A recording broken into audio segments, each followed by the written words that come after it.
Eo amin'ny tontolon'ny asa fanaovan-gazety, hikarakara atrikasa andanina ny hevitra amin'ny mahakasika ny fomba hialan'ny ivitoerana centre de presse etsy Antsakaviro ho lasa rafitra mahaleotena ireo tompon'andarikitra ao aminy amin'ny asabotsy izao. Rotsy rakoton'iray sy mamy Samuel Atranzy. Tamin'ny taona 14 no nanomboka ny asa ny centre de presse etsy Antsakaviro ary isany ao anaty fitsipika ity ivitoerana ity ny fanovana rafitra fa tsy mijanona amin'ny rafitra misy azy ankehitriny.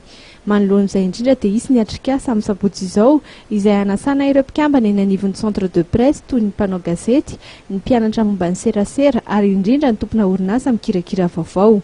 Ny atelier atao amin'ny sabotsy zany dia tafiditra ao anatina processus anankiray mialatsiny amin'ny teny frantsay.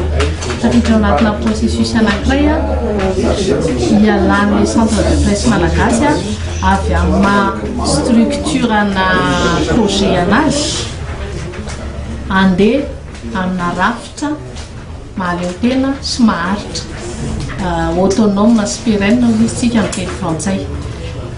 Izay zany ny anton'ilay atelier dia ny tanjona tiana hotratraranao anatin'ilay izy zany dia hoe ahafahana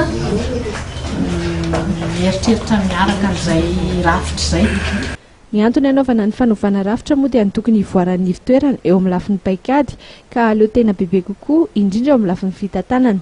Marihana fa ny VVF, ny PNUD, ny banky iraisam-pirenena ary ny masuivo amerikana sy frantsay no isan'ny mamatsy vola ny centre de presse ary ezahana hitomby izany mpamatsy vola izany amin'ny rafitra vaovao.